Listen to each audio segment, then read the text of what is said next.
ꯑꯍꯥꯟꯕꯃꯛꯇꯗ late night story ꯇꯥꯕꯤꯔꯤꯕꯁꯤꯡꯕꯨ James ꯇꯔꯥꯝ ꯅꯣꯛꯆꯕꯒ ꯂꯣꯏꯅꯅ ꯏꯀꯣꯛꯅꯣꯅ ꯉꯁꯤꯒꯤ ꯇꯥꯡꯀꯛ ꯑꯁꯤꯅ ꯃꯃꯥꯡꯗ ꯇꯥꯍꯟꯖꯔꯤꯕ ꯇꯥꯡꯀꯛꯁꯤꯡ ꯑꯁꯤꯗꯒꯤ ꯈꯔ ꯈꯖꯤꯛ ꯇꯣꯉꯥꯟꯕ ꯇꯥꯡꯀꯛ ꯑꯃꯈꯛ ꯇꯥꯍꯟꯖꯔꯤ ꯍꯥꯠꯅꯕ ꯁꯨꯅꯕ ꯅꯨꯡꯁꯤꯅꯗꯕ ꯑꯃꯒ ꯑꯃꯒꯤ ꯌꯦꯡꯊꯤꯅꯕ ꯊꯧꯗꯣꯛ ꯀꯌꯥꯅ ꯊꯣꯛꯂꯤ ꯃꯥꯂꯦꯝ ꯑꯁꯤꯗ ꯑꯗꯨꯕꯨ ngasi case asi tabiraga adongi thamoibu ngaktang oirabasu khamjinduna thamma ngambre haibadu yengbi wari amakhakni ngasi gi wari asi tabiraga soidana make adomda kari phawibagi radhika kauba nupi ama amadi mahakki mapuroiba nabin kauba amaga makhoi ani court ta divorce tawbagi case amakhak chahi mari changna thengna khirami masigi matungda court na makhoi ni counseling tawruba matungda divorce tawba natana makhoi ni ge topo pai mathaleramde masigi matungda chahi mari case thengnarba matungda makhoi ani khaidok na bahaibadu taki court tagi makhoi ni divorce tawbagi che adu pairaga amana amagi lambida hanna yengnadana tapna tumina thorokirami nungsinaduna mari lainaraklaga luhongduna laiminaraklaba siguma nupa nupi anikhakna khainabagi che adu pairaga nungsinaba matamda makhoi ani asumna nongma khainarakani haiba wakhalon asi amukta phawba khankhidabana asiguma tangka khongpam amana mangda tholakpa matamda nupa amadi nupi aniduna nungsinaramba adugi mahutta khaidok naraga amana amada yettanabagi che amamam pairaga lambi aduda khong thangdorokpada nupa amadi nupi aduna makhoi gi thamoida kari khalamgani haiba adomsu khanbiu asumna radhika na pairi bache aduda nabin gi yumda lehoriba mahakki awon pot pumnamak nabin gi yumdagi radhika na lobada nabin na yettaba haibi yaurami masi khakta natana nabin na pairi bache adudana amok radhika da mahakna sana saraga sihan kiba sana lupa sing punna lupa lak tararongi sana lupa sing adu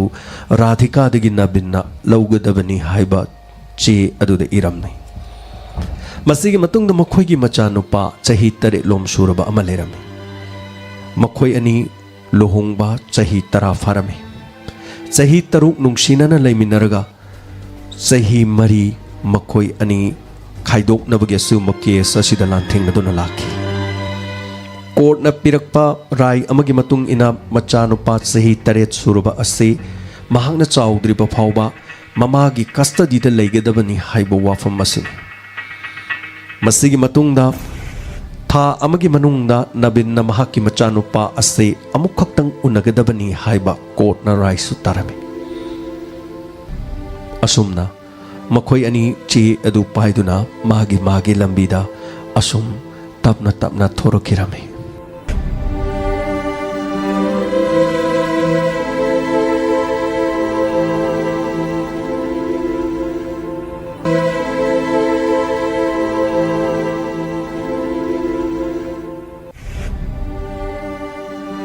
masigi matungda nabin yumda halaki amadi radhika mahakki awun pot sing adu launana namagi damak radhika gi mamaga loinana nabin gi yumda makhusu adamak lakhirami matam maduda nabin mahakki ka amada tuminna phamduna laiki radhika yum aduda leiriba pochai punamak amamam to oine yenki chahi kaya yum aduda changludraba matungda mahakna numit aduda mahakki own pot launa namagi yum aduda lakpada mafam aduda oiram leba phiba mawong matau adu ubada mahak pungning khajiktang nungsiki yum gi mau amana mahakna chahi taruk mafam aduda mayum panduna leirakpa yum adugi taru tananba yum aduda semjin sajinba amadi yum aduba yum ama oinana nabagi damak yum amagi mauna ningthi jana wana kayada mahakna honajaraki bapumnama ningsingjaki yum adugi nakan amada chepthadani yenglui mirang thuraba motlaba loisin bidraba mapu pandraba yum amagum laikhibada mafam adu yengluba matamda mahak puning nungsiba phauki mahakna leijaringai gi matamda adugumba yum gi phibam adu laikhibanati adubu phibam na matamna asumna puraki अदुबु महाकना नुंसी हाइदुना करी तौगनी हौजिक्ति court न मखोइनी खाइनबगी अदुगुमलबा अयाबदु पीरबा अमा ओइबना करी उपायदि लै अदुमक येंगजदुना हौखिबा पुंसी इमुंग अदुदा महाकना होनजखिबा chain चोंगजखिबा इमुंग अदुगी लु नाननबगिदमक महान होनजखिबा अदुगुम्बा महोंग मतौ कया निंगसिंगदुना लैखि अदुबु तालक अदुदा Nabin yum अदुदा अमनब sofa अमदा फमदुना नोंथादुना अदुमक लैखि महाकी महोंग मतौ राधिकान उखि अदुबु असुमना चही मरी मखोई अनि केस थेंगनरकपदा नोमता नबिन गे माइथोंगदा राधिकाना नुंसीनी येंखिदे मरमदी मखोई अनि अमगा येकनबगी मवोंगदा अदुमक असुमना केस असी सही मरी थेंगनरखिबा मरमना महाकी मथमोइदा नोमतसु नबिन बु नुंसीबगी वखलोन अमता महांगना खनखिबा लेखिदे अदुबु नबिन करिगुम्बा अमता हाइदना नोंथादुना फमदुना लेखि खंगहौदना महाकी माइथोंग अदुदा राधिकाना येंखि मतम अमगी महाकी नुंसीबनी तंगौ तथो लबा माइथोंग अदुबु हौजिक ओइरिबदुना माइथोंग अदुना खरा खुइसिलबा लूना नाना मसा अदु लैगनी हाइबा खंगद्रबा ममाई अदु चपथरबा मकोकता हौरिबा समसिंग अदुगी मरक्ता अंगौबा समसिंग खरा फाउगलकलबा येंगबदा चोकथबा मालबा तगत हाइबा माइथोंग अदु लैत्रबा अदुगुमगी माइथोंग अदुदा खजिक्तंगदी महाक्सु नुंगाइतबा हाइबदुदि फाउखि मदुगी मतुंगदा तपना महांगना पुगदबा पोचै सिंग अदु चे अदुदि याउरिबा लिस्ट सिंग अदुगा महांगना चानबरा हाइदुना अदुमक येंगलमि मसिगी मतुंगदा नबिना तपना हाइरखि नंगना पुगदबदो लोइना पुगो आई करिमता हाइरोय मसे नंगी अपामनि मफम मसिदगी नंगना पुगे खनमसिंगदो लोइना पुगो वहाई असि ताबदा राधिका मुन्ना नबिन दे येंखि अदुबु महाक करिगुम्बा अमता हाइरमदे मसिगी मतुंगदा राधिका की ममा इमुंग अदुदु चंगलखि अमदी यामना नुंसी हैतना महांग हाइरमि करिगिनो यु ngauba सा ओलबा नुपासिगो ओनसिनरगा नंगना वारी सानैदुबु करिगिनो नंगना पुगदबा पोलम पुनुमक्तु अमममता सुब्रा सुदब्रा येंगदबनिने अमता लैत्रेने तोरिसे अइना नंगोंदा पीखिबा पोचै मयामदुबु इमुंगसिदबु सुना लेरिब्रो यु ngauबसिना योन चादना ओनसिनरुनु लाउ नंगी पोचैदो मुन्ना येंगु लाउ पोचैदो सुब्रा येंगु लाउ असुमना मचानुपीगी मखुत पाइदुनु का अमदा चिंगसिनखिरमि अदुबु यु ngauba नुपा हाइदुना महाकी ममाना महाकी मपुरोइबदु चैबदुदा इमा करिगिनो वागी वाचुमना ngangu इंगोंदा यु ngauba सा अदु अदा करिगी हरिनो असुमना हाइखिरमि महाकी मपुरोइबदुदा चैबा अदु नुपा अदुगी नुपी अमा ओइना महाकी मपुरोइबदा चैबा मतमदा महाकी मथमोइदा नुंगाइतबा फाउजबदु मखोइ इनि खाइनरबा मतुंगदसु नुपा अमदि नुपी अनिगी मरक्ता लैनरगदबा मरी अदुगी मतुंग इना महाकना ममानंग ngang अदुदा खंगहौदना नुपा अदुगी मिचंग चंगलप तौना खुंकिरमि मतमदुदा ममा सुंगखि अदुबु पुगदबा पोलम सिंग अदु तपना येंगलमि मसिगी मतुंगदा राधिका की ममाना फोन तौखि महाना फोन तौरिबा से इमुंग अदुदगी पुगदोरुबा पोलम सिंग अदुबु होनगदबा गाड़ी अदुनि नखोय करा यौरे खरा थुना यौरो हरगा हौजु फोबा मफम सिदा लाक्तिसिबु करिगिनो असुमना इसौ लांगना यामना ngang चैना फोन तौदुना मुक थोखि मसिगी मतुंगदा राधिका लेरिबा मपा अदोंदा मु तपना चंगसिलखि अमदी बेग मचा अमा पुथोरखि से अइना नोंदा पिगदबा लुपा लाख 10 रोंगी सनादुनि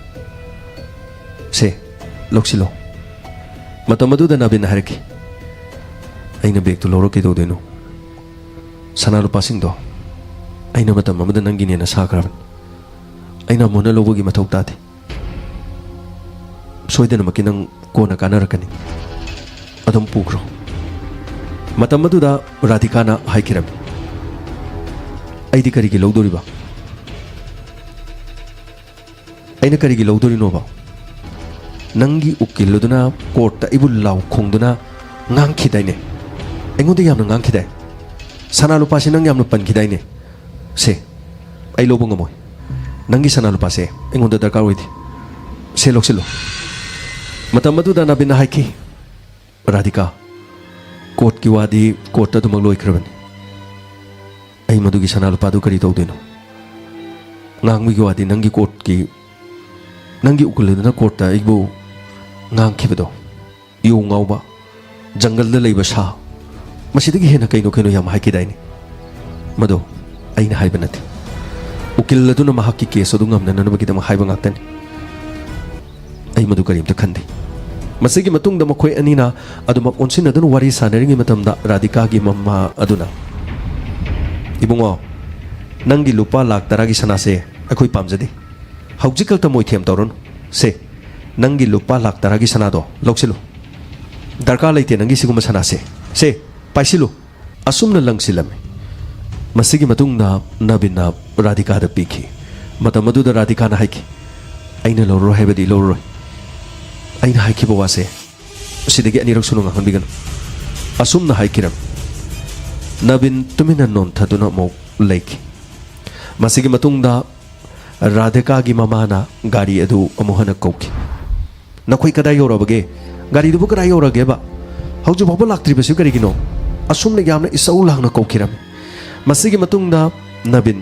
ꯐꯝꯂꯝꯕ ꯑꯗꯨꯗꯒꯤ ꯁꯅꯥꯒꯤ ꯕꯦꯒ ꯑꯗꯨ ꯃꯉꯣꯟꯗ ꯂꯪꯁꯤꯜꯂꯝꯕꯗꯨꯒ ꯃꯍꯥꯛ ꯀꯔꯤ ꯈꯜꯂꯨꯔꯕꯅꯣ ꯃꯍꯥꯛꯀꯤ ꯃꯃꯤꯠꯇꯨꯒꯤ ꯃꯄꯤ ꯇꯥꯈꯤꯔꯝꯃꯤ ꯃꯇꯝ ꯑꯗꯨꯗ ꯔꯥꯙꯤꯀꯥ ꯃꯍꯥꯛꯅ ꯇꯧꯔꯤꯕ ꯃꯑꯣꯡ ꯃꯇꯧ ꯑꯗꯨ ꯇꯨꯃꯤꯟꯅ ꯌꯦꯡꯗꯨꯅ ꯂꯩꯔꯝꯃꯤ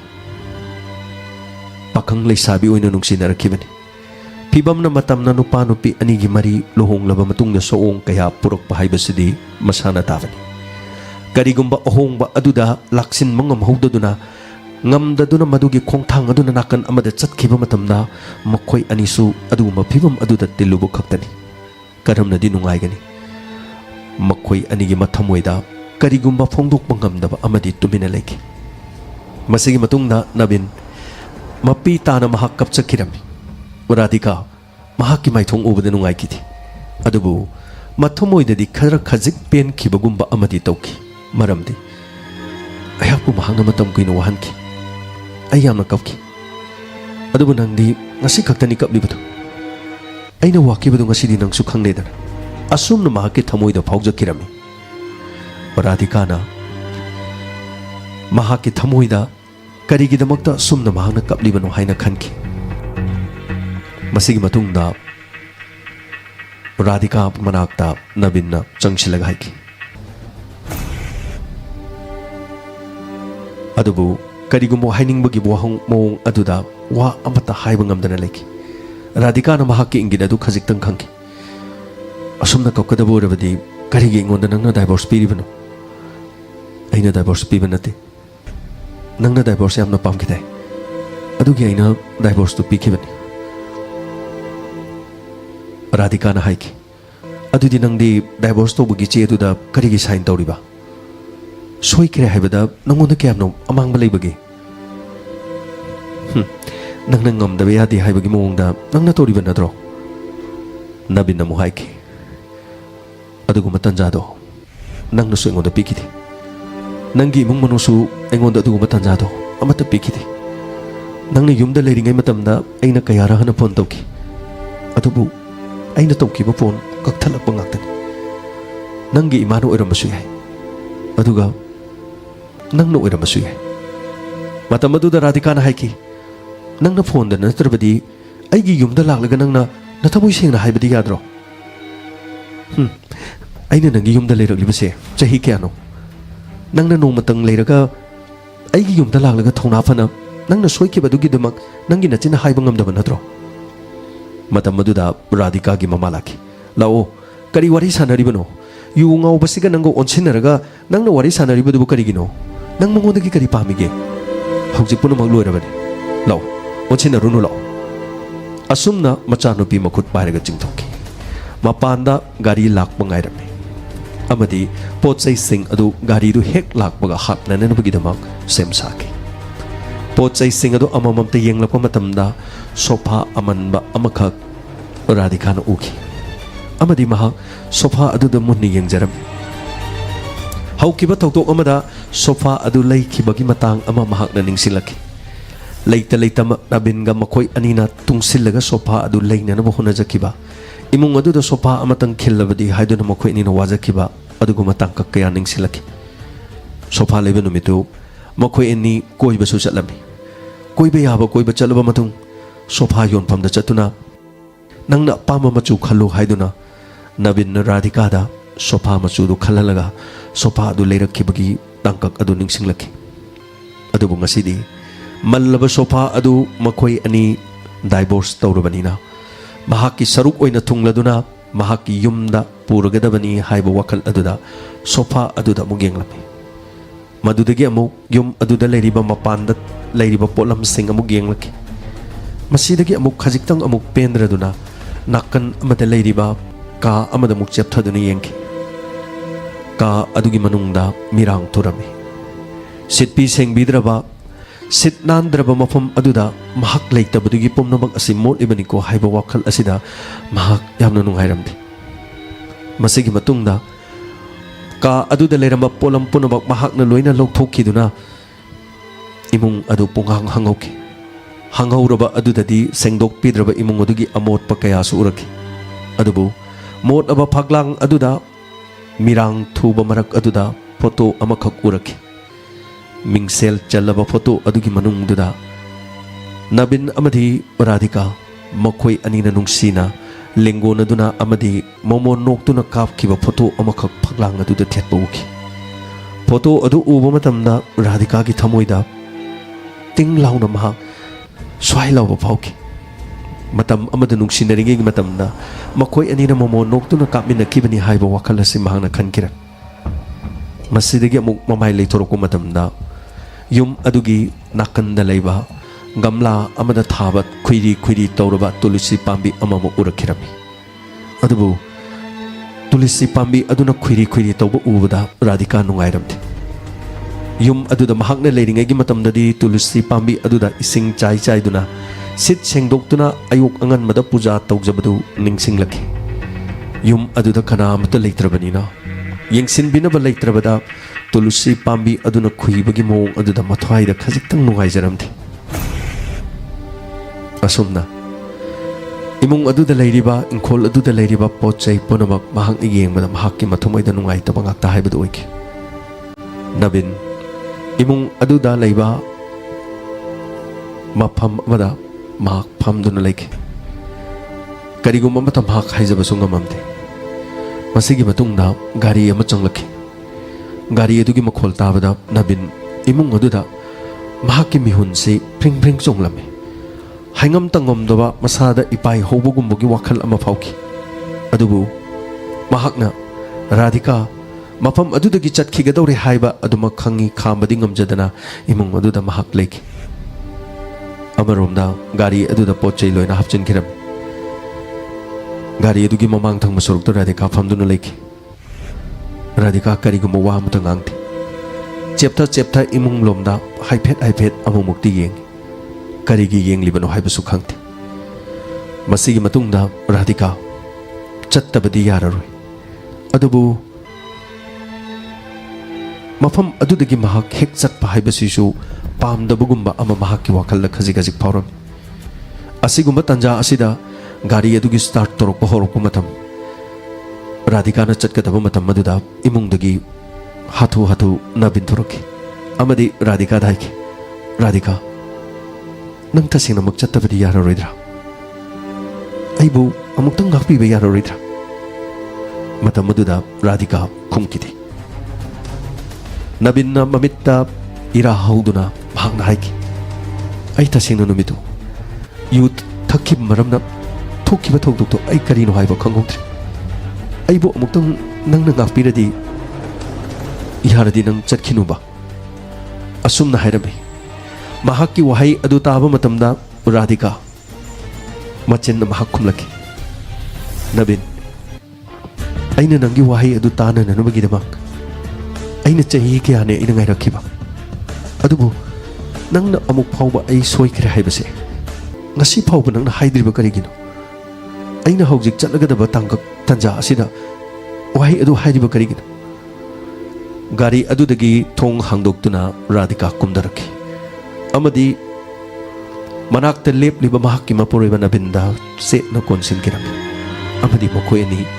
khamba leitana kapki masigi mawong matau ase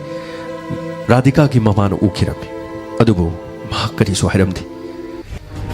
asumna makhoi ni kappa yaba kaminarba matungda Radhika mahakki bektagi makhoi ani divorce tawbagi mahangonda pirakkiba divorce ki che adu machet tahana sigairam Nabin su mangonda yauriba che adu loktoktuna machet tahana sigairami nupa amadi nupi anigi leinariba marida yu ngauduna noma Radhika da khut tharuba numit asidagi karigumba kharadi khanghallage haiduna Radhika yum adu thadokduna chatki masigi matungda nupa mayum amadi nupi mayum anigi muknabaga loinana makhoi anibu khamjennabagi mahutta makhoi anibu amada mathau haptuna chahi mari makhoi ani divorce taunanabagi damak case satharakibani masigi matungda imung aduda leiramliba mawong matau amadi karisu nataba thodok adudagi khainaba yaba duguma thodok ama thokkiba adugi wari adu khaktani ngasigi tangkagase late night story tabiriba singna adomadongi thamoida kari phawibage aikhoigi comment box ta dongi wakalon share tobining labadi phongdokpiu asumna ngasigi case asida hatpa tuppa karigumba amatta yaudaba icham chamba dugumba imung manung amagi nupa nupi anigi nungsinaba adugumba wari mani asigum labang asigi late night story asigi matangda domna kari phawibage aikhoigi comment box ta adomna mot phongdu pibiyagani minute khar ngaijari loinana diamond radio da tabiriba sing asigi ani suba thom matang asida loisinjari nungtigi sandok chariba thorom asidagi aikhoi pungkhai amangan khatcharaga aikhoigi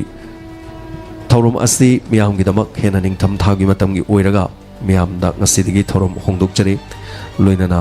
athengmoda tabiriba sing radio da tabiriba singi oina hanbagi oina thorom loisinjari loinana streamer singi oina adomodongi comment phongdok pibiyagani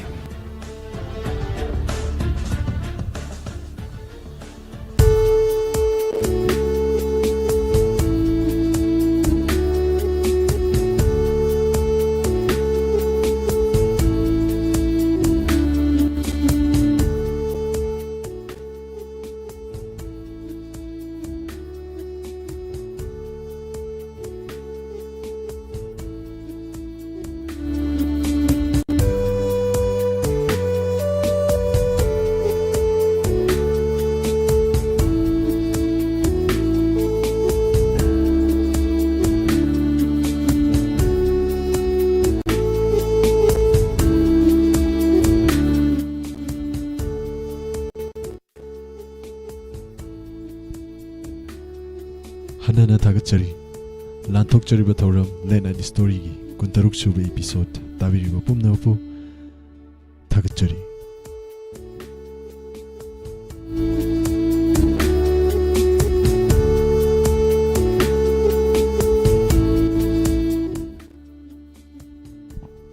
Thoram Lanthok Tuna Tahan Jariba Sing 90.0 Wahong Radio Amadi Diamond TV gi Thoram Pareng Sing ni Thoramgi makha chathajarakpada amuk lanthokchagani Inspector Tayagi Anoba episode mathangi page ta lakpinaba YouTube amadi Facebook ta leibiriba khudingmakta haijari Wahong Radio gi oina makhal mathel isai khudol tamjagani Inspector Tayagi episode adu yodri phawba sandokchabagi matam adu yodri phawba mayam pumbana ngaimenasi haibo haigaloinana mayam dagi lapthokchari